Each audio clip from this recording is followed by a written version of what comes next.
Good morning, everyone, and a very warm welcome to this webinar called Leveraging the Potential of Central and Eastern Europe, organized by CEETalks Task Force. I am Tamara Lagurashvili, Director of CE region at CEETF, and I will be moderating this session today. A little bit about ourselves. CEETalks Task Force is a global climate organization that works to catalyze pragmatic climate solutions. We work in the US, in Europe, Middle East, Africa, Latin America, and we work across a wide range of issues, including the methane mitigation, nuclear fission and fusion, clean infrastructure deployment, hydrogen, carbon capture and storage, industrial decarbonization, power system transformation, transportation decarbonization, and many others. So thanks for everyone for joining again. Today we're kicking off a 6-month-long project called CEETalks, which really tries to have a holistic look at the energy transition of Central and Eastern Europe, one of the more dynamic and rapidly growing regions in Europe, and really tries to understand how CEE can play even more of a meaningful role in Europe's decarbonization and the quest to retain the competitiveness. Central and Eastern Europe has really showed very high level of flexibility and resilience in the face of ongoing war in Ukraine. If you really look at the picture of the dependency of the Russian fossil fuels, it is quite astonishing to see how the countries in the region have managed to diversify away from the Russian fossil fuels by being more ambitious on their climate targets, by leveraging the new strategic partnerships, but also by deploying more of the homegrown clean tech. While there is still a lot more for the countries in the region to navigate, including with their history of the socioeconomic compound challenges, aging infrastructure, and fiscal constraints, we also see a lot of opportunities and for the region to become really a critical voice in Europe's energy transition. As we are now looking at the next 5 years of the European Commission's work, focusing a lot on coupling of energy transition, security, and competitiveness, we also want to see the Central and Eastern Europe play a more meaningful role in charting the path towards CEE's energy transition. Obviously, this year marks another important milestone. It's the 20th anniversary since many countries in the region have joined the European Union. So it is more of a stock taking and understanding what are the lessons learned, especially as more countries in the region, including Ukraine and Moldova, are in the line for the accession plan. So understanding what are the lessons learned on how to inform a more profound and smooth integration of these countries within the European Union would be a key question. As we are navigating the CEETalks, we have some really exciting webinars lined up for you down the road. On 4th of December, after COP, we will be looking at CEE's international partnerships, looking at the transatlantic partnerships, but also beyond, because we can only decarbonize meaningfully as long as we have more globally conscious mindset. So I encourage everyone to check out all the webinars for the CEETalks and register for the ones that are more interesting for you. Today, we are really zooming in and asking the big question about Central and Eastern Europe's energy transition, some of the key challenges and opportunities. And for that, we really have a very stellar panel today lined up. So the next slide, please.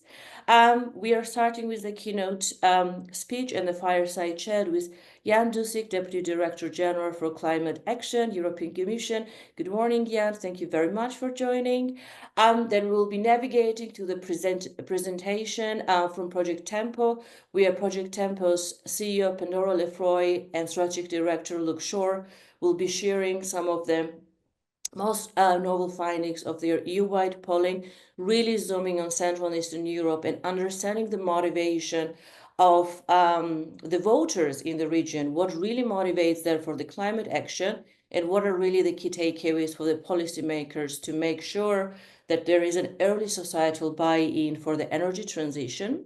Afterwards, we will move to the panel discussion with Pavel Chizak, the Central and Eastern Europe Regional Lead at Amber, and Isabel Dupras, Deputy Director at European Initiative for Energy Security, where we will be unlocking some of the questions related to the energy security and the lessons learned from and within the region, and also the questions of how to electrify Central and Eastern Europe with more profound and deeper collaboration. I would like also to encourage everybody joining today to post your questions throughout the webinar in the Q&A section. We will have Q&A time right after the presentation and also panel discussion. So our speakers will be picking them up as we go through. Thank you again very much, and I wish everyone a very interesting webinar. And with that, Jan, now to you for your keynote remarks. Thank you very much, Tamara, and good morning, everyone. Thank you for inviting me to share a few thoughts in the beginning of this webinar. And you mentioned the framing. I would start with my personal framing that 20 years ago I was working in the European Commission in preparation or in the first steps after accession of the Czech Republic, my home country, to the European Union. I was involved in throughout the accession preparations and negotiations in the Czech government in the field of environment. So it brings back a number of memories for me from that process. But to continue with the framing, I thought I could start with giving a bit of context of how the region is specific, how it relates. Of course, this is a mix of the member states of the EU as well as some of the candidate countries. If we look at the EU part, we can see that the Central and Eastern European member states are 11 out of 27. But they are just over 20% of the overall EU 27 population, with about 100 million. Also about 20% of the final energy consumption, and only about 12% of the EU's annual GDP. When we look on the indicators of climate change, these 11 member states represent roughly 1/4 of the total greenhouse gas emissions of the EU. The renewable electricity generation is lower compared to the proportion, only 11%. There is still a relatively high use of the fossil fuels, but also a high share of employment in the fossil fuel sectors and associated businesses, and also more exposed to the energy transition. The region is relatively more dependent on fossil fuels, including on imports from Russia, and also consequently increased fossil fuel energy bills. So just to set out that context. Now, speaking of the EU climate policy, all the countries and all sectors are part of the European efforts. They must contribute to meeting the climate targets, but they have these specific challenges that also differ, and also within the region they differ. Especially for those countries, additional efforts will be needed to reduce the emissions in the energy industry and transport sectors. With these challenges, we can also see clear benefits of the green transition, the economic development, reindustrialization, job creation. We can clearly see that the energy security will improve, and also the cost of living crisis that we have seen with the energy crisis should find responses in the transition, being more economically resilient and ensuring more cohesion. If we look at the policy framework towards 2030, which we can call the European Green Deal, or more specifically Fit for 55, we can see that this framework is planned and designed to be cost effective and to have a number of incentives for the countries. I'll get to that in a second. And that goes both for the framework and the sectorial legislation, which goes to areas like renewable energies, energy efficiency, the cars standards, the energy performance building, etc. And the framework was precisely designed to take into account differences and challenges in between different EU countries. Um, the framework makes significant funds available to support a just green transition and also to ensure the EU's competitiveness. You will have heard recently that the incoming commission under the renewed president Ursula von der Leyen will look at implementation of this legislation, but also ensuring that there is a strong emphasis on competitiveness and on the social element. So it's in a way packaged. Looking at the funds which are available within the Fit for 55 package, these are the revenues from the emission trading scheme.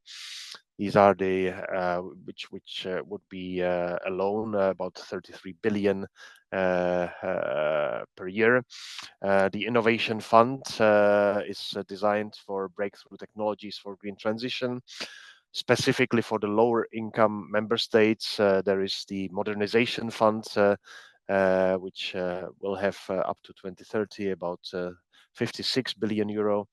Then completely new social climate fund that will focus on vulnerable households and micro enterprises and structural measures that are needed, as well as temporary direct income support.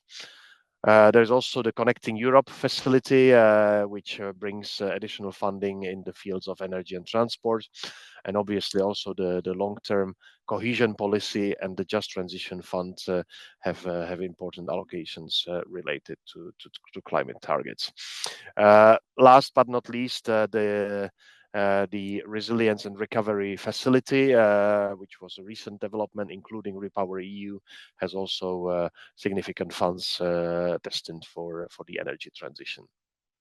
If we look more specifically at the countries outside the European Union membership and Ukraine and Moldova in particular, we can see that there are multilateral and regional programs available. To mention a few examples, that's the Ukraine facility, the Moldova Reform and Growth Plan and related facility, or the EU for Climate Resilience Program. Rebuilding Ukraine will be a significant opportunity, and not just for the rebuilding itself, but also drastically reducing the carbon footprint of the country that was already high before the war has started. So this is something which is seen as a prospect for the rebuilding phase.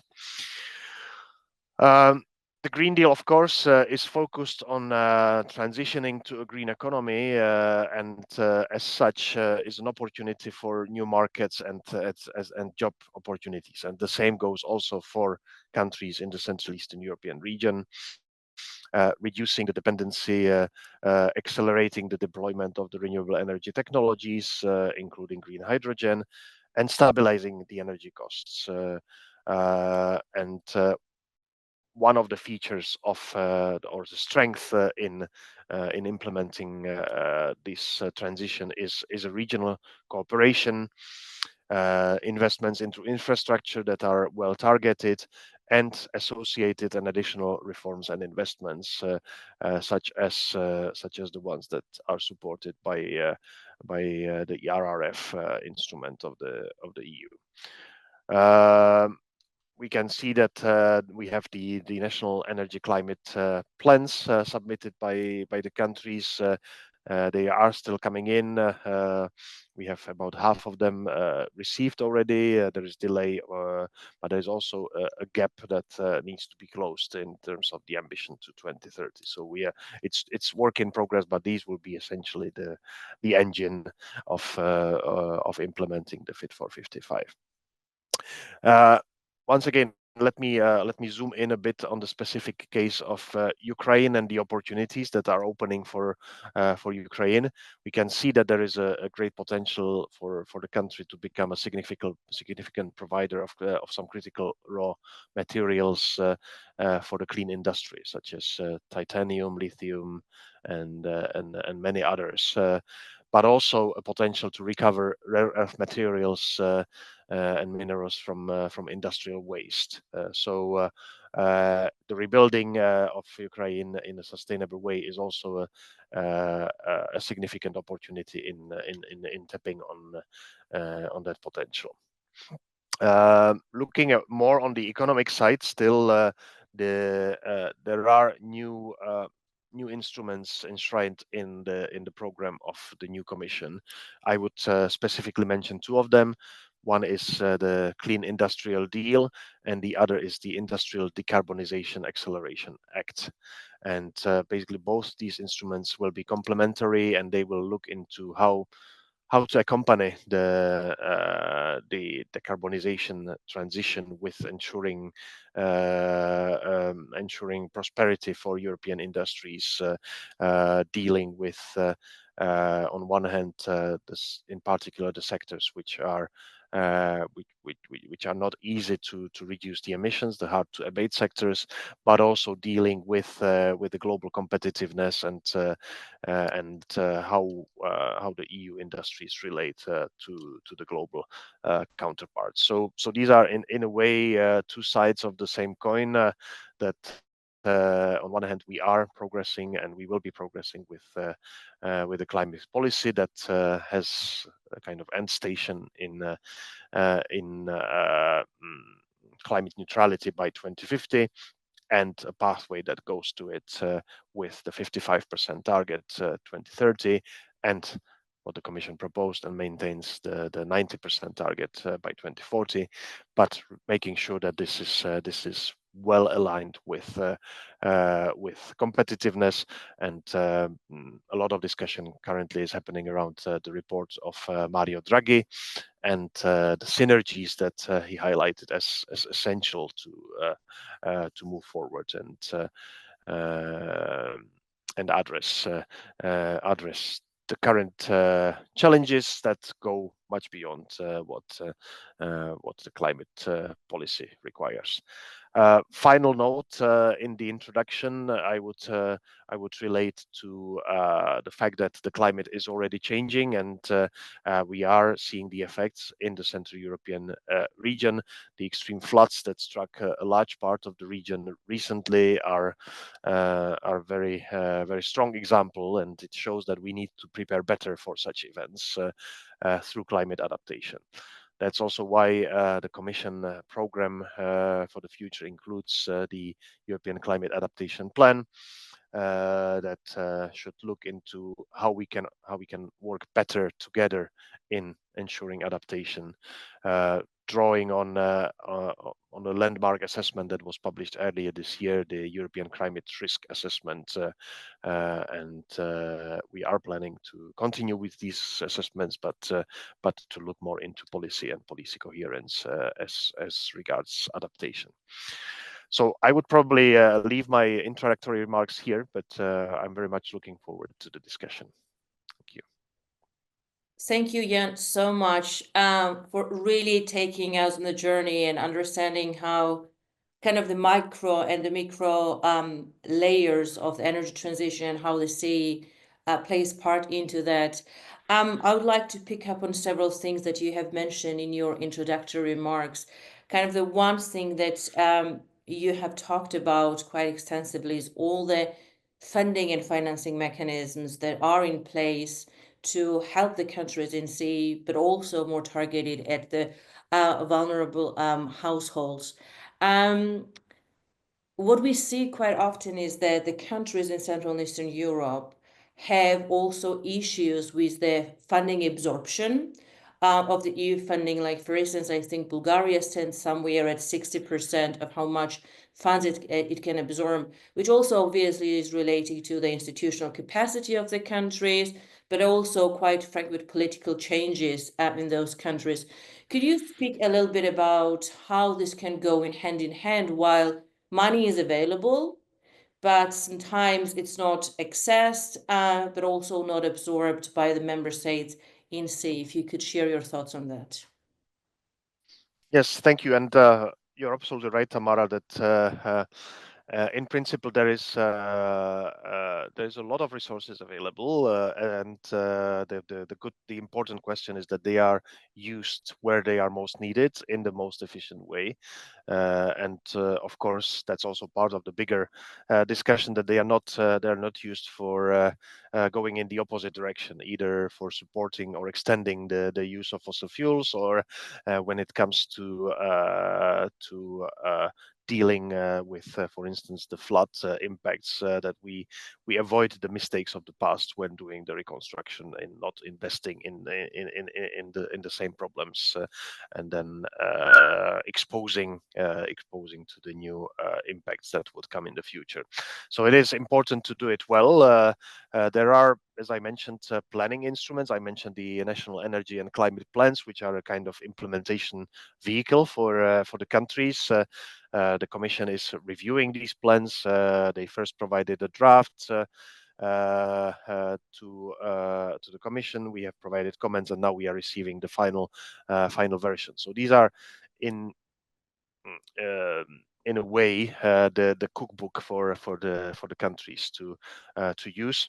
The other one which is coming is in relation to the social climate fund that each of the countries should prepare by June next year, the national social climate plans, where basically they will line up the measures related to, in particular, the housing and transportation sector, before the ETS2, so-called, the new generation of ETS devoted to those sectors will kick in a year later. So the idea is that they will have planned for this, and there is a menu of choices, which of course needs to be adapted to the national situation. Where are the most vulnerable households, micro enterprises, where the reforms can be initiated?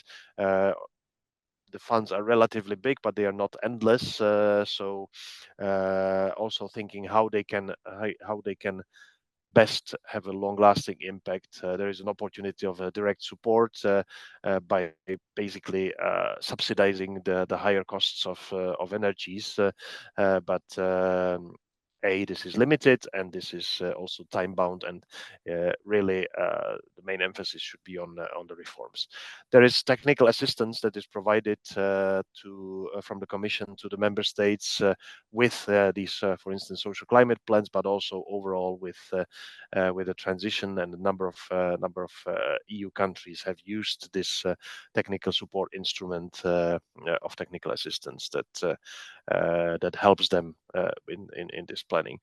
And of course, you're right that it's the question of capacity. It can also be the question of political will and determination to kickstart the reforms, and to combine what comes from the EU and what should be done at the national level with the national economic plans and so forth. Thank you so much for your answer. Another thing that you have elaborated on, kind of the final piece of your remarks, was really kind of a stark reminder that the recent floods that have struck up on the Central and Eastern Europe, the devastating ones, and also the ones like, for instance, in Slovenia next year, are kind of the stark reminders that delaying the transition will be even more so costly. So I would like to get your feedback a little bit about the social factor of the transition, because we cannot really underestimate or overestimate really the need for societal buy-in for the transformation. I would be curious to understand, especially when we talk about the ETS2, where the buildings will be part of it, and obviously we know that the building decarbonization is one of the pain points of Central and Eastern Europe, with the post-Soviet blocks of buildings are especially difficult to decarbonize. So I would be curious to understand, including your home country, have you seen a massive change of social acceptance and perception of the transition? And where do you think that the policymakers and think tanks need to do better job to convey the messages to the population even better? Yes, I would mention three things here. One is the whole fluctuation of prices of energy, and basically what we have seen in relation with the start of the aggressive war of Russia against Ukraine, and the spike in the prices, and the fluctuation of the prices, and the whole energy transition and the movement towards decarbonized local sources of energy is something which in the long term will bring the energy prices on control. We see the discussion at the pan-European level, but as I said in my introduction, the strong dependence on imports of fossil fuels from Russia is particularly visible in the region. So if we are able to move to the new generation of energy sources, including produced at local level, that's gonna help. So that's point number one. Point number two, in this local energy transition, we are seeing a revolution coming in terms of producing energy with involving citizens, the energy communities, the ability to invest in producing from solar panels on the roofs of buildings, the whole development of infrastructure that will modernize the energy grids, the electricity grids. This will all be engaging at the local level, and the local level indeed is important. We have several platforms with working with the regions and municipalities, how these can be combined. So it's not just enough to think at a national level, but really look at local solutions. The third point is an example from, again, the country where I come from, the Czech Republic. The programs which were launched for the households were linked to the social dimension. So for elderly people, for instance, or for low income people, the opportunity to get a grant for replacing windows and doors and insulating roofs, and basically using the revenues of the emission trading scheme to really help those who need it most in the transition. And we are going to see more of these instruments as countries go on implementing the Green Deal. But it goes back to your first question, making sure that the money that is available is spent wisely where it's most needed, and most efficiently to drive the transition. Thank you, Jan. One of the things that you have mentioned also in the beginning of your opening remarks is that obviously there has been some positive strides from the countries in the region, but we cannot escape the fact that the renewables deployment and other clean tech deployment is relatively slower. We definitely see the positive spikes, and hopefully the NSCPs that are coming through will show the increased ambition. On the junction of energy security, economic growth, and of competitiveness, where do you see, what are some of the technologies and solutions that Central and Eastern Europe should embrace in order to navigate this trilemma of affordable energy, secure energy, and sustainable one? So what do you think, are the next big bets for the Central and Eastern European countries to decarbonize in time, and possibly also be transforming from the laggards of energy transition to the champions of the energy transition in the EU? Yes, again, coming back to what we have experienced in the region and what, in particular, Ukraine is experiencing with the war, is basically exposing the vulnerabilities that we have because we are dependent on imports of energy and fossil fuels. So really looking maximizing the potential of producing locally, deploying renewables. There is a big potential to do more, and we are likely to see a big growth in the capacity installed for renewables. There are also European instruments such as the RRF that were aimed to speeding up that transition. One of the priorities will be to look into the grids and how the grids can be modernized so that they can serve the transition in the most efficient way. And all these changes are bringing with them the economic investments, jobs, and ultimately the lower energy prices if this can be produced locally, the prices go down over time, and we will see that development happening. If you look at the per unit prices, be it for solar panels or for the electric cars, we will see a revolution coming, which will make it more affordable. Big discussion happening around the cars is also about the situation, what will happen with the secondary market, that we will see increasingly the electric cars or hybrid cars becoming available also at much lower costs in the secondary market. And this is a transition where building on the potentials of renewables and obviously energy savings, but also specific opportunities, such as I mentioned with the critical raw materials, with the circular economy, seeing how we can better use waste products in supporting the transition. These are all the features which currently are on the minus side, maybe still in the region, but which can turn on into advantages. And again, working smartly with it in between the governments, the economic sectors, and the European Union is the way to go.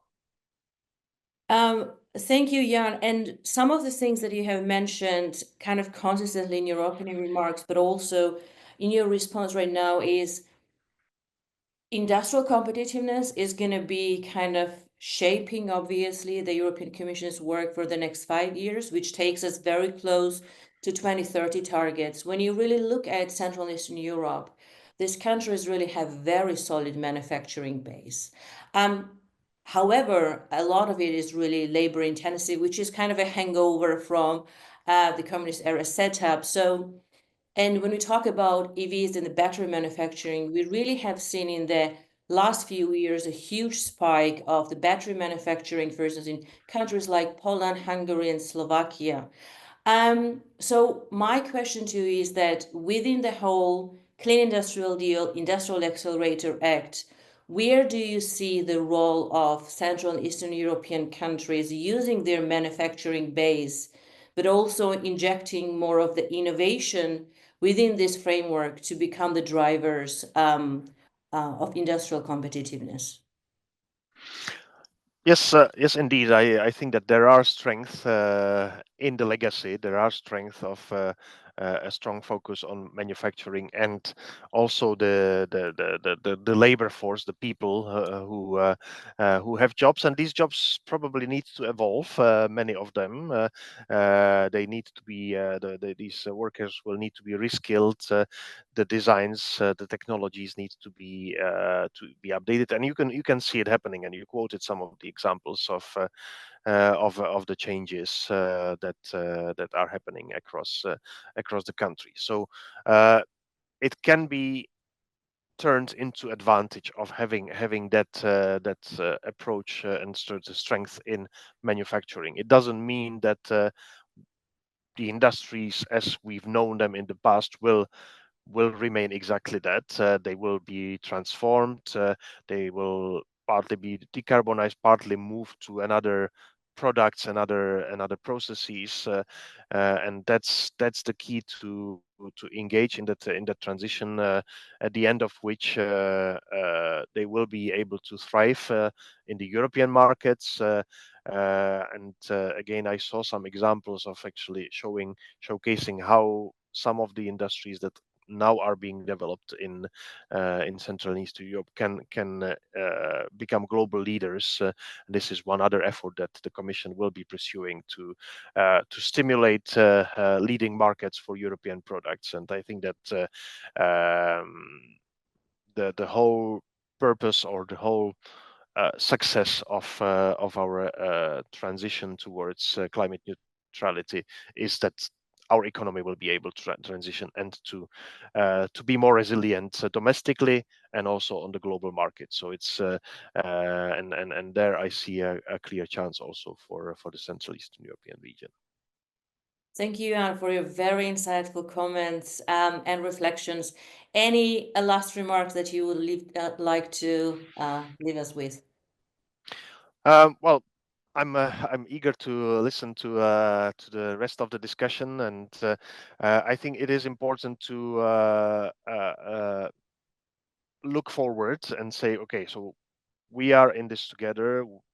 We can see that the impact of climate change would be if we are not able to reduce the change to as close to 1.5 degrees Celsius globally, we will see so massive changes to climate that will have impacts that way exceed the needs for investment into reducing the emissions. So and you can again using the example of the floods and how big damage they cause. This is the appetizer. The frequency will increase. The gravity is likely to increase.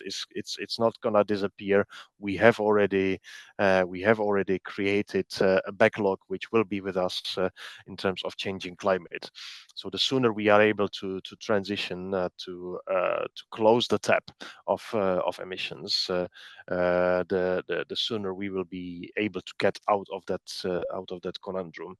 And these investments are not just for the purpose of replacing fossil fuels, but this is part of a modernization of creating more competitiveness in new industries, in new products, and of course not forgetting the social dimension. And I see that the discussions are of course not easy. There is a lot of politics. There is a lot of disinformation as well coming from different sources. So I think that the rational discussion on solutions, on resolving particular challenges is part of the process, and that's how we will engage as well. Thank you. Thank you, Jan, so much for joining and for staying with us. I really appreciate that. With that, I would like to move to the next part of this webinar, which is a presentation from Project Tempo. So Pandora and Luke, welcome to the webinar. Very happy that you are with us. Maybe you could say a few words about yourselves and introduce Project Tempo before we dive deep into your slides. Yeah, great. Thank you. Firstly, I want to say thanks to the Clean Air Task Force for inviting us to speak today. I wonder if we pull up the slides and we can introduce Project Tempo as part of that. But whilst we do that, my name is Pandora Lefroy. I'm the CEO of Project Tempo. I'm joined by my colleague Luke Shaw, who's our strategy director. So if we move on to the next slide, the journalist David Wallace Wells once said that when it comes to climate action, it's the science of politics, not the science of climate, that will dictate the pace of change. And it's with this sort of foundational principle that we sort of set up and launched Project Tempo and started to carry out the work that we undertake as an organization. And the focus of that work is to bring data-driven thinking, political strategies and approaches to the energy and climate transition. essentially by understanding what voters really think and what's motivating them and what they want to see, not just when it comes to climate, but from sort of broader socioeconomic factors, we can meet them where they are when it comes to solutions, when it comes to the energy transition. As Mr. Dusick mentioned, there's a huge potential to really transform economies, transform the outlooks of people's perception, people's lives about where their countries are going. So there's a huge amounts of potential, but currently what we're seeing is a disconnect between where voters are and how they reward ambitious action on climate. And that's what we're sort of set up to explore. Project Tempo, I should say, is a non-partisan, independent, not-for-profit organisation, and we are focused on accelerating climate action, but finding these pragmatic solutions and pathways that square growth, productivity, and decarbonisation. We don't believe that there's necessarily one aspect that needs to be sacrificed. We've been working on this since 2019. We've done specific projects in the UK and Australia. And most recently, we've launched a programme of work into Europe. And through this, we're trying to identify and design the climate solutions that align with national priorities, and crucially, the values and the needs of the voters, and what voters need to see. So what we're going to talk you through today is a cross-European survey. This is the second that Project Tempo has conducted. And we've sought to build a picture of what voter groups in each country want, and what their views are when it comes to the energy and climate transition. If we move on to the next slide, please. In our most recent survey, we've included nationally representative surveys in all EU member states, with the exception of Cyprus, Luxembourg, and Malta, which unfortunately were too small for us to recruit a nationally representative sample. The survey also includes the UK. This equates to approximately 45,000 people across the 25 markets. And each survey in each country had about between 1,500 and 2,000 people per market. For this presentation, we've adopted Clean Air Task Force's definition, which encompasses the 11 countries that you see here. So Bulgaria, Croatia, Czechia, Estonia, Hungary, Latvia, Lithuania, Poland, Romania, Slovakia, and Slovenia. And this is, I should say, is only the tip of the iceberg. There's much more in our survey and a broader range of data that we're really happy to share with partners if you'd like to follow up with us after the call. So if I move on to the next slide and we dive into the presentation, where we're going to start is a sort of broader understanding of the state of play, what people are thinking about the sort of socioeconomic sort of perceptions of their country. If we move on to the next slide. So across Eastern and Central Europe, voters are pessimistic about their future and the future of their countries. You can see this from the slide. This is a consistent picture across Europe. There are obviously some notable outliers here. So Lithuania, being more optimistic, is the only country where people's belief that their country is going in the right direction outweighs perceptions that their country is going in the wrong direction. And also Poland is fairly balanced in their attitudes. Project Tempo, I should say, is conducting a sort of more extensive study into Poland. And for those interested, we're happy to dive into some of the work there that sort of illuminates what's shaping the political economy in Poland. If we move on to the next slide, please. A lot of this concern is linked around issues around public service provision, security, and immigration. These are the top issues that come out quite consistently. And I would say that this is also quite consistent with other European member states. When we talk about public service provision, it's quite wide-ranging. It includes things like availability of housing, health provision, but also crime, law and order. There are some additional issues that feature within a few countries within the CE grouping. In Estonia, the ongoing threat to Europe from Russia is the top issue. And then for countries like Bulgaria, Croatia, and Romania, concerns about sort of administration and potential of corruption feature relatively highly too. When it comes to climate change as an issue, it's important to say that this consistently places in the top 10 of issues, often placing between sort of 7 and 8 across a number of the countries. And you can see this from the dark blue dots. But what you can see, and I think this is important to recognize, is that climate often sits behind these other issues, these other more pressing issues that are very impacting on people's day-to-day lives. So when we think about climate and we think about how we are communicating, how we are designing policies and what we're asking people to do, doing it for the sake of climate might not always be motivation enough when they've got other first order concerns. And that's what we need to think about with some of our policy prescriptions, and think about some of the opportunities with the policies and the changes that we're asking people to make. Is how does it help to solve some of the other more pressing first order concerns that people are experiencing on their day-to-day lives. If we move on to the next slide, please.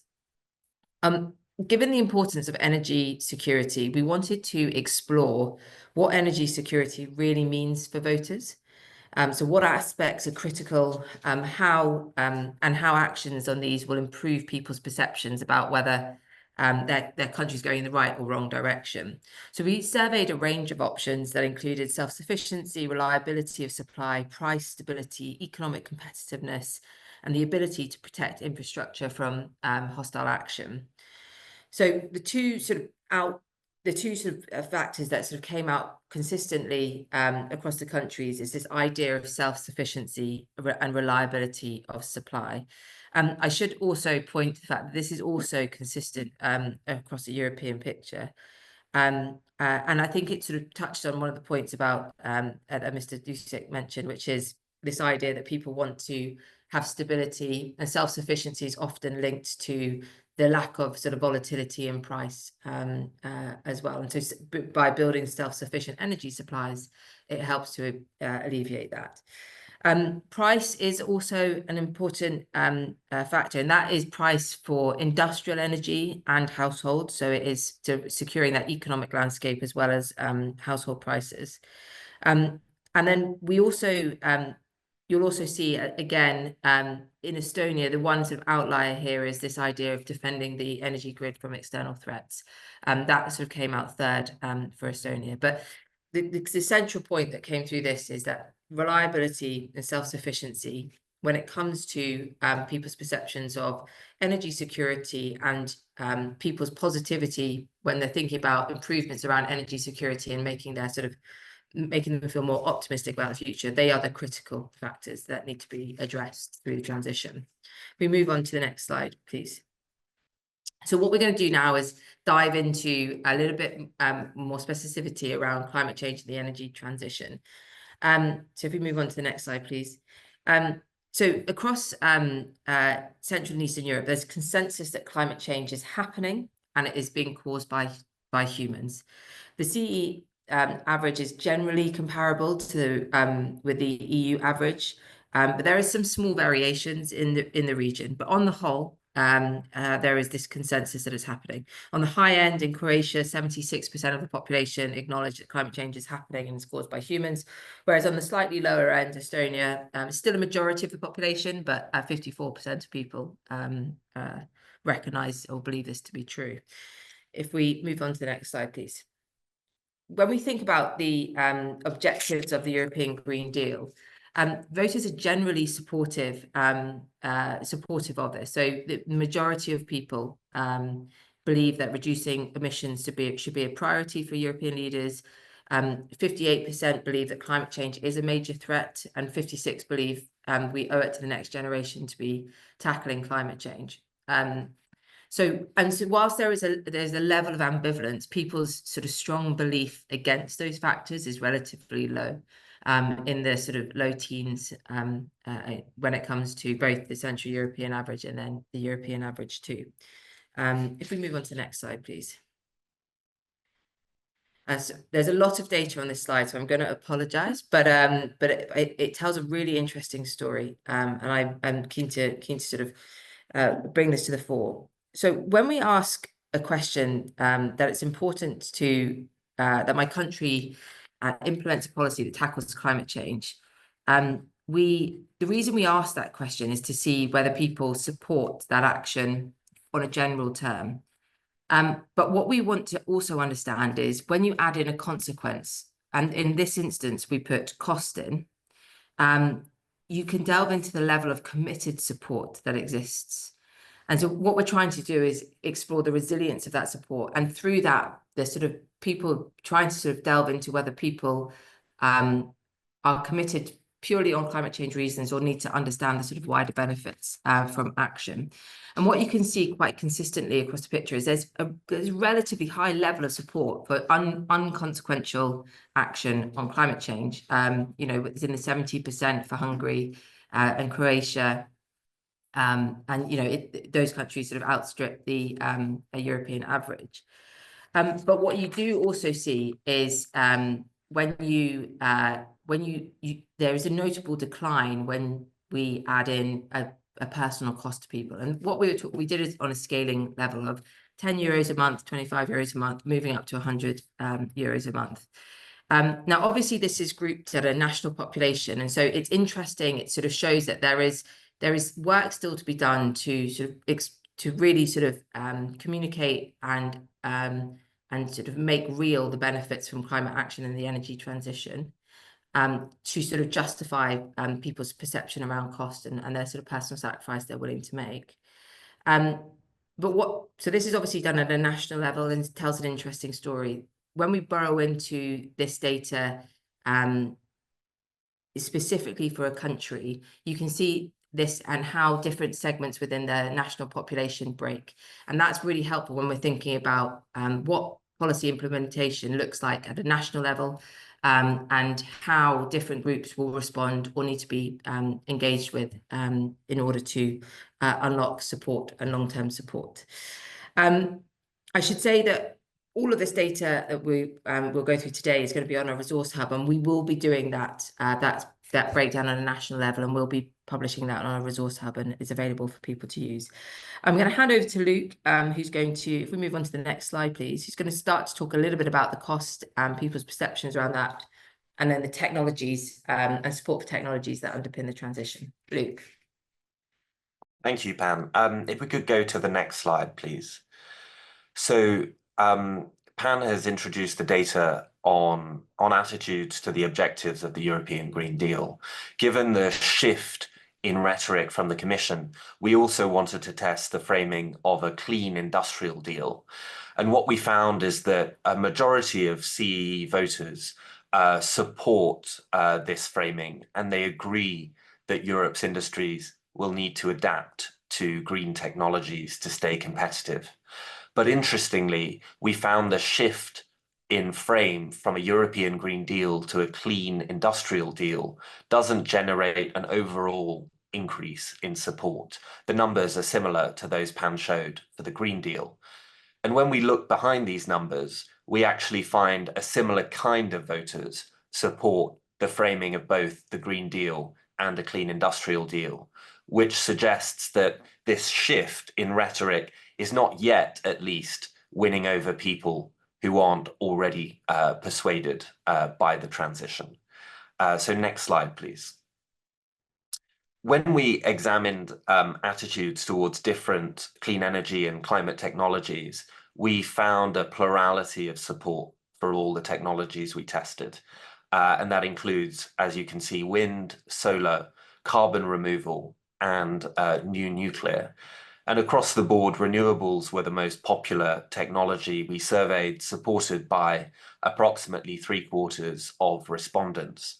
When we compare CEE attitudes to the European average, we find that overall they're very similar, albeit with the CEE support marginally lower than the European average, with the exception of nuclear, where support from CEE voters is marginally higher than the European average. So next slide, please. We also investigated the different sorts of benefits that voters think that different energy technologies can provide. And using these radar charts that you see here, we visualized how coal, gas, nuclear, and renewables are perceived to contribute or not contribute to these various aspects or elements of an energy system.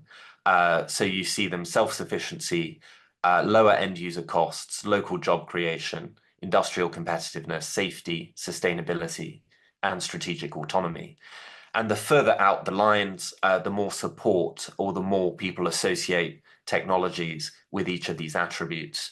You can see the light green is renewables, the orange nuclear, the blue gas, and the purple coal. And on the left, we've got the CEE average, and on the right, the European average. And what we find is that across Europe as a whole, coal consistently performed the worst across all of these attributes, whereas renewables ranked the highest. When we look at CEE, we find that voters are more favourable, in particular, towards nuclear than the European average. So for CEE voters, nuclear marginally outperforms renewables on end user cost and on industrial competitiveness, but it underperforms across sustainability and safety. So if we go to the next slide, please. One of the last things we want to show you is this data on how people think the transition should be funded. We surveyed a range of options, and again, there's lots of data on this slide, but what we want you to take away is that two options stand out, which you see here in orange and in green. The first was that voters think we should reallocate existing government spending away from other public services and investments to fund the transition. Or the other favoured approach was to make businesses pay for the transition out of their own revenues and profits. But crucially, voters don't want those costs passed on to themselves as the consumers. And it's interesting when we think about the debate about the Draghi report, for example, our research suggests that voters generally don't support the idea of a transition financed through higher public debt. And this is something that we find across Europe, not just in countries like Germany, the Netherlands, or Denmark. When we look behind this data, we generally find three groups. On the one hand, you've got your committed Greens who think that we should pay for the transition through any and all means necessary. On the other hand, you've got your skeptics who may be supportive in principle, but become much less supportive when the question of cost is introduced. And then the biggest group in the middle who support the transition, but don't want to pay for it personally, who believe that if businesses can change how they invest or governments can change how they spend, that's great, but they don't want the responsibility or the cost of the transition to come back to them. So if we go to the next slide, please, Tamara. Just to wrap up by applying some of these insights to a current debate and considering the discussion on an EU industrial strategy and where the EU sits between an interventionist United States and an interventionist China, we asked voters whether they'd support a more free market or a more protectionist approach to the transition. And here the response was clear, and CEE voters are bang in line with the European average. They express a strong preference for greater investment or reliance on EU manufacturing to boost self-sufficiency. And that support is consistent, even if that were to have a negative impact on the quality or prices of goods or energy services. So if we move to the next and the penultimate slide, it's important to say that this preference for protectionism doesn't mean that voters are always anti-trade. Among CEE voters, as among the European average, there is openness towards the idea of friendshoring with a select group of allies. There's some interesting variation between the CEE countries, notably on attitudes towards trade with Russia and trade with China. But what is consistent across the region is that respondents generally support signing a trade deal, the idea of signing a trade deal with countries like Japan, Australia, the UK, the US, and South Korea. And between a third and a half of voters across these countries would strongly support closer trading relationships with those allies. So if we just move on to the last slide, please. As Pandora says, thank you for listening. When it comes to the data we've got, this is the tip of the iceberg. So if you're interested in this work, if you're interested in a particular country or theme, we'd be happy to share more. Please do reach out to Pandora or I, or feel free to sign up to our resource hub on our website, which is projecttempo.com. I don't think we've got time to take any questions, unfortunately, but if anyone does have any questions, feel free to put them in the chat and we will come back to you either in the chat or after the event. So thank you. Back to you, Tamara. Thank you, Luke, Pan. Absolutely fascinating results. Thank you so much.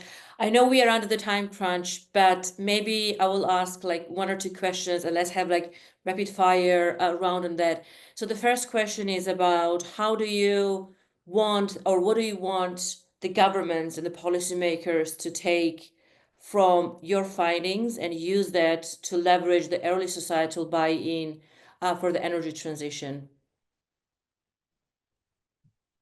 Luke, shall I start and then I think the main thing from our perspective is we are at an inflection point where a large part of the transition is sort of coming into sort of the eye of public and the eye of voters, and with that, it's important that we are listening and we are responding and we are innovating in order to not try and fully move voters and expect them to do all the sort of hard work, but also to start thinking about how we can be more adaptive and sort of careful in the way that we are enacting the transition. It's not enough just to sort of think we need to shout louder and sort of force change. We need to be thinking about how we can meet voters where they are by listening and by understanding, and not just assume that the same policies said in the same way louder are going to work. Luke, I don't know whether you want to jump in here. No, I think just to reiterate, we know that there is broad support for the transition and for the idea of action on climate change. But our findings show that how the transition happens really matters to voters. So that's what we're trying to elucidate a little bit. And I think there are particular lessons on voters' sensitivity to cost and on different attitudes towards technologies and policies that we should be sensitive about when thinking how to actually implement the transition. Thank you so much. And another rapid fire question from Jack. Do you see any particular deviation when it comes to age of the demographics? Are younger generation more supporting the transition, or is there some reason for concern there? I mean, there are, so on different policies, there's some really interesting aspects. So for example, if you were to look at support for nuclear, of all of the demographic factors, age is the most important factor. And what we see is in countries that are already supportive, there tends to be a variation where older people support nuclear.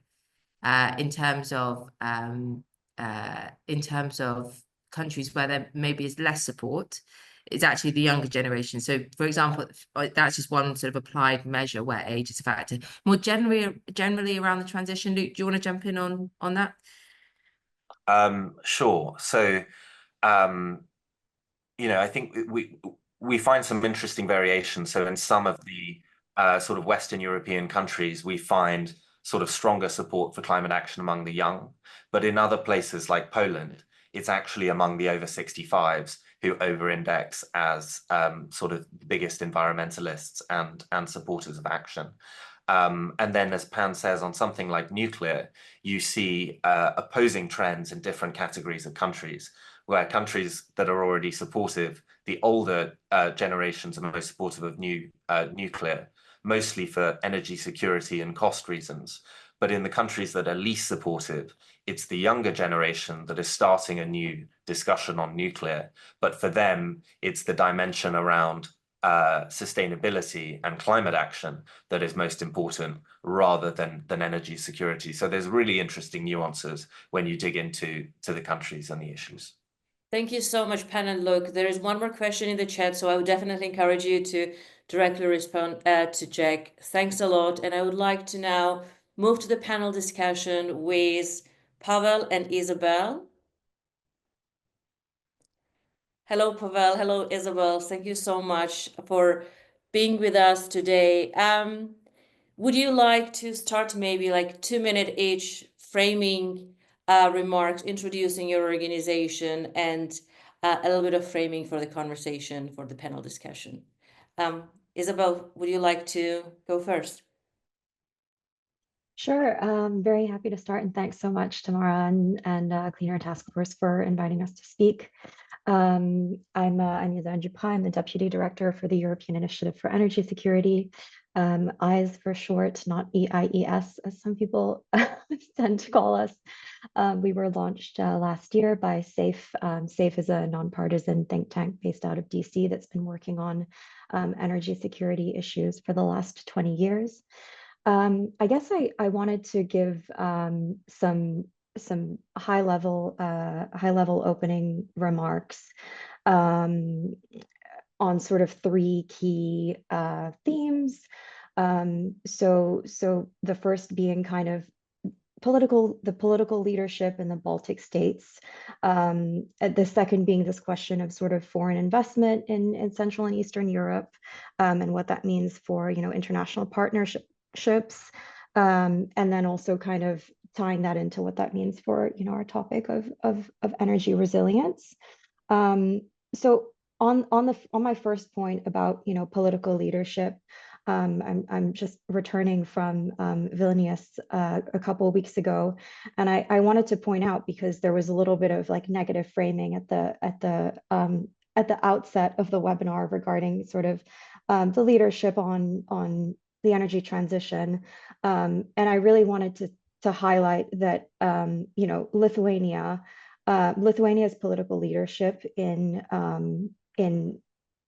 shifting away from Russian fossil fuels as early as 2014, with the development of an investment in LNG infrastructure, is really a case in point for both diversifying both suppliers as well as moving towards like new and cleaner fuel types. And it should really be pointed out that this came at a huge cost to the country, and it was a recognition that this political risk, the cost of political risk was too high, and that a short-term costs would be more beneficial than waiting to see what an autocratic actor, how those fuel sources would be weaponized against a country. And this, the impact of Western Europe not taking action was huge, and incurred huge costs, which now means that we have certain countries that are in technical recessions. We're still spending more than €1 billion a day on importing fossil fuels into the EU, and not to mention that there were spillover effects on global South countries, in the sense that Europe having to import liquefied natural gas meant that other countries such as Sri Lanka and Bangladesh were having to burn more coal and fossil fuels to compensate for that loss. And then I think on the question of industrial manufacturing and in the region, obviously Central and Eastern Europe have a lot going for them in terms of labor markets. And I think it's important to highlight, China's strategic interests in the region. So obviously China's hybrid economy model is unmatched in terms of its capacity for investment. So SAC, so the super holding company that oversees foreign investments, so 30 trillion in assets across 100 state-owned enterprises, which generate 5 trillion in revenue. This accounts for 25% of China's GDP. So there's really a systemic mismatch. And what we're seeing in countries like Serbia, where China has issued loans for infrastructure that are equivalent to 15% of GDP, is that Serbia is becoming, this contested battleground around its minerals deposits. As we've seen through, this discussion around the lithium deposits and Rio Tinto's project that has been kind of infiltrated by a lot of misinformation, Russian misinformation campaigns in order for, Moscow to retain its influence strategically in the region. So, there are other examples I could point to, but maybe I'll let Pavel also chip in terms of battery and EV investments and those implications for the region. But maybe just to sum up briefly, what that means for energy resilience and the original question, it means that we need to not only be talking about deployment of low emission technology and net zero technology, but also about this question of social resilience that Project Tempo highlighted in their presentation, and misinformation, as well as implications for foreign direct investment and terms that we want to apply to foreign investors. Maybe I'll leave it at that and hand over to Pavel. Thank you so much, Isabel. Pavel, to you. Yeah, thanks, Tamara, and thank you, Isabel, for the sort of setting a scene. For me, a lot has been said, so I have a difficult task now to kind of wrap it up. But just to introduce myself, I'm the regional lead for Central and Eastern Europe in EMBER. We're a think tank. We're based across the world, I would say, we're headquartered in London. And we work on energy, mostly the power sector, actually. So the way I wanted to frame this, maybe building a little bit on what Tamara said in the beginning. So we have these three pillars, I would say: economy or competitiveness, security, and society, social issues. And I really like that framing, because I think these are three components that are that have been slightly missing from the debate on energy and climate. And it seems that it isn't really possible to do the energy transition when you forget about these three important pillars. So I think Isabel covered security very well, and it is very important for Central and Eastern Europe. And you can see countries shifting very quickly and very significantly, like the Baltic states, based on these security concerns. So that is one kind of political driver, even if maybe not all people are, maybe that's not the highest thing on their agenda. In the end, it is very important. So sometimes I think the results from Project Tempo were really interesting, but also I think they sometimes are different from what politicians, policymakers have on the top of their agenda. So that doesn't have to always align. So I would say security is perhaps one of those things. So you can see that security can indeed become an opportunity for countries that are in quite a bad position, I would say, for Estonia or Lithuania, but they have used that lever as a driver for interconnection, connectivity, regional leadership, even offshore wind, a lot of investment, foreign investment as well. So really interesting transition there. And I think inspiring for the other countries. Then you have the societal issues, and there, I think the key thing is for societies or for people to basically see the benefits of this whole energy transition. That means that, for example, their bills should be going down with the increase of clean power or electrification in general. And it isn't necessarily happening for a lot of reasons, but we need to make sure it does happen, because otherwise it's very easy to create backlash, especially in fields like transport, for example, where you're basically paying more and more for driving your car to work. So that's not good. And then we have the last component of economy, competitiveness. Mr. Dušik said quite a lot about that. There's a lot of debate in the European Commission about it. But again, that is a huge opportunity for Central and Eastern Europe that I think we should capitalize on. For example, there's a lot of funding available, but more funding going into innovation, maybe startups, maybe capitalizing on the IT sector that is already very strong in the region, capitalizing on the already happening heat pump production, battery production, maybe electrolyzers, all of these opportunities for very modern industries. I don't know if it's necessarily very wise to do steel making in Europe in the long run, but it is probably quite wise to put data centers here and use all of these very competent IT professionals that we already have in the region. Can they help with the cybersecurity? Can they help with the software for managing the energy system? Most importantly, it's quite complicated to do. So there's a lot of these opportunities coming up with the new initiatives, with innovative solutions.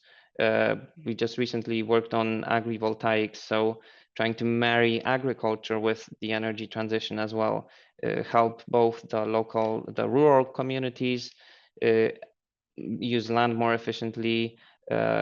Again, a lot of benefits, a lot of opportunity there. So I just wanted to highlight a few of these different areas where interesting things are happening. And I really hope CEE can be a region where we capitalize on that, especially with Germany slowing down a little bit. I think there's a moment to step up the game and maybe follow Lithuania again in making the region more of a sort of champion and not necessarily a no opposing region to the whole energy transition. Thank you so much, Pavel and Isabel. Pavel, if you don't mind, I will just tag on some of the comments that you have made. One of the things that you mentioned is, I mean, no country is an island, and obviously in the sea, especially where there are so much compound challenges, the aging infrastructure, the fiscal constraints. So the deeper collaboration, interconnectivity, and connection is something that you're really emphasizing on, and you have mentioned also in your opening remarks. Could you walk us through a little bit, what does it actually mean, and what are some of the opportunities that you see for the deeper interconnectivity, for instance, when it comes to cross-border infrastructure and other projects in the pipeline? Sure, I will. It's a broad topic as everything is, but I will focus on two examples. One is the synchronization of the Baltic states with the wider European electricity system. That was basically what allowed them to decouple from Russia, from importing electricity from Russia, which was quite critical at that moment, so 2022. And that was possible because there was countries beforehand already started investing in connections between Lithuania and Poland, with Sweden. So there was with Finland. So there was quite a lot of work done before to ensure that it was actually accelerated, because obviously the war wasn't something we were expecting, but there was some groundwork done to make sure countries are connected and then can basically collaborate in terms of securing their power systems. The same happened with Ukraine, where we were able, well, neighboring countries with Ukraine are able to supply electricity, sort of keep the lights on, even with the struggling Ukrainian power system. So that is the power of interconnection, I would say. And then there's this very striking example to me where you have countries like Czechia or Hungary that don't have sea access, so they cannot capitalize on the biggest benefit of the energy transition, which is offshore wind. And that means that the only way they can get access to that cheap electricity is through interconnection again. So we're really trying to work on schemes like cross-border auctions or cross-border PPAs. So basically investments where a country that doesn't necessarily have coastal access can still benefit from that sea energy. And that means, for example, importing it from Lithuania through Poland through to Czechia as one of the examples.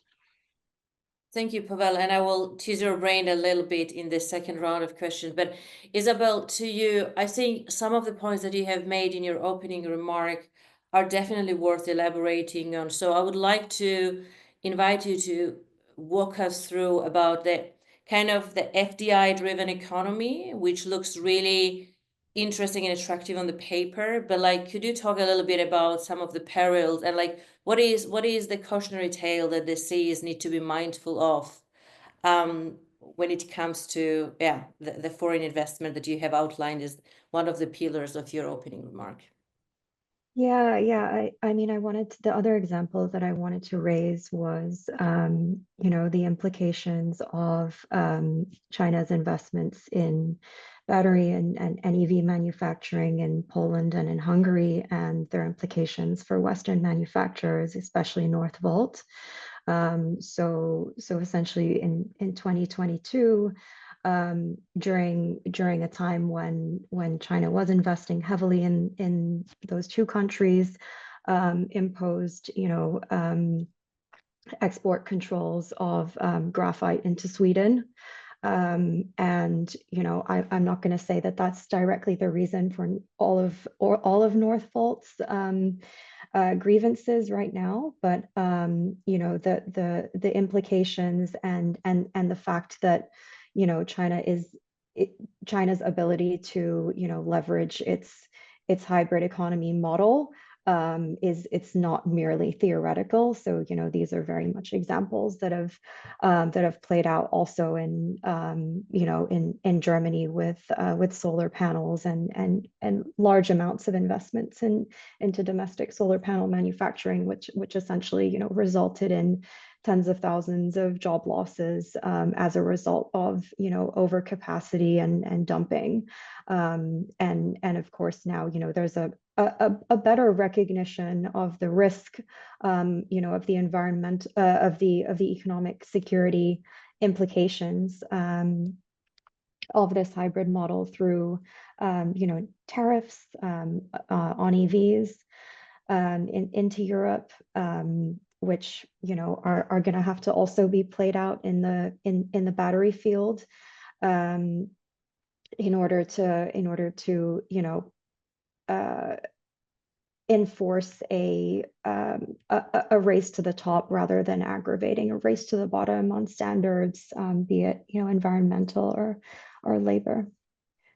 Thank you, Isabel. And I wanted to ask kind of a quick follow-up question from some of the information that Project Tempo was showing in terms of where does CEE countries really lean in terms of the international partnership. So we saw that on average, the CEEs are more in favor of the protectionist policies, but when it comes to actually the international partnerships, they have kind of wide appetite of aligning with not only China, but they are very open, like for instance, partnership with Korea, which is already happening, for instance, on hydrogen and other matters. So could you reflect a little bit on that, especially within the frameworks of changing geopolitical shifts? Yeah, I was really interested in that data, and I look forward to digging into it later as well. I mean, I think clearly the situation in Serbia is a reflection of this merger of Russian and Chinese interests versus Western interests, and I referred to this earlier, but the fact that Serbia has become this battlefield of Western interests and Chinese interests is extremely interesting for the region. I think the bottom line is that we need to be engaging in fora that are upholding our values and our desire to increase standards, particularly in things like minerals extraction and minerals processing, such as through the Mineral Security Partnership, in which they're not actually, I don't believe any CE countries so far, except maybe Estonia. Sorry, correction, Estonia is in the MSP. Rather than in with partners that don't support our long-term values. Thank you so much, Isabel. Considering the time crunch, we have one question for you, Pavel, from Q&A section. What are some of the key infrastructure barriers for electrifying the CE region, and how this could be overcome? I was thinking about the barriers and made a long list, so it's kind of hard to summarize, but of course there's the grid barrier, and I think there's quite a lot of us would be aware of that. So it's quite hard to connect new electricity sources to the grid because the grid needs to expand very quickly, and it's quite expensive. There's nuances like central heating that is quite difficult again to decarbonize, much more than maybe gas boilers in some Western European countries. So there's a lack of charging infrastructure for electric vehicles, and not necessarily a business model where it can be deployed. So I would say there's lots of barriers, but I think what is needed is a vision, and then if we have that vision, then everything else kind of aligns. I mean, these things can be built. If there's a lot of money, it's quite hard to access, but if you have the political will, and again, I will come back to Lithuania because they are showing how that can be done. So if there's a top-down maybe political momentum to do things, then you have all of these agencies, all of the financial institutions kind of aligning towards that goal. And it's basically a matter of financing and realizing infrastructure projects, which we all know how to do. It's just you need to know which projects you want to finance, not necessarily coal mines like we do in Poland, but collapsing coal mines, but maybe these grid investments, interconnections, heat pump factories, all of that. So I would say the problem isn't necessarily the infrastructure. It's more the mindset of our governments and kind of a lack of general economic vision, not just energy, but like what do we want to do with this region, with our country going forward 50 years from now? What is our strength? All of that. So I would kind of look for that first. And then once you can see examples when if a country knows that. Finland, again, great example. Estonia, fintech, all of that. Once these countries figure out what they want to do, then it kind of very quickly starts happening, and then you have a prosperity, basically. Simplifying a bit, but yeah. Thank you. I hope that the political leadership will, if not there, will be there in the coming time to take upon this challenge. Just a very brief rapid fire question to both of you, Pavel and Isabel, from your point of view. for the next for the Commission for the next 5 years. Isabel, what is the new refreshed energy security framework? And I know that you can go into that for a very long time, but like very briefly, some key points, what you would like to see in the refreshed energy security agenda for the next 5 years. And Pavel, the same for you. What are your expectations of European institutions stepping up when it comes to electrification efforts in CEE, but also in broader EU, obviously? Isabel, maybe we can start with you. Yeah, I think to come back to the Lithuania example, you know, this leadership in recognizing that energy security is a means to national security is really critical and is a model that should be replicated across the region. You know, clearly this support for nuclear power in the region is also going to be critical and very much a sovereign right, or shall we say responsibility. But we're responding to the fitness check on energy security, and there'll be more details to dig into there. Thank you. Pavel. On electrification, we really have one key kind of point, which is trying to do it smart. So we're trying to build a, let's say, alliance around an electrification action plan that focuses on flexibility or on the sort of alignment of electrification with the electricity system. So, for example, charging electric vehicles in a way that not when prices are high and you have to run gas plants at night, but actually during the day when there's a surplus of solar. Heat pumps, smart heat pumps that again turn on, optimize the production of heat when there's a surplus of electricity. So basically aligning all of the electrification efforts with the generation of a modern power system, which is quite variable in the end. So you want to run your electrified devices when the prices are low and when there's a lot of wind, a lot of sun. So you need storage as well. So that's our main goal, to make it smart. So we don't only just build electric vehicles, but we actually charge them in a way that is intelligent and optimizes prices and then obviously emissions as well. Pavel, Isabel, thank you so much. It has been absolute joy to have you today on this webinar. Thanks everyone. Pan, Luke, Jan, Dosek, who has to leave. Thank you very much for joining today, for sharing your very insightful remarks.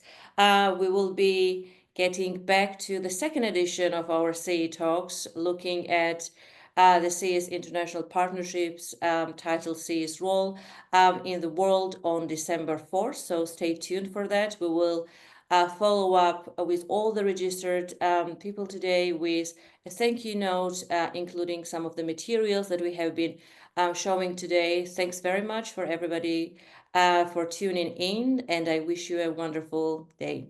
Goodbye.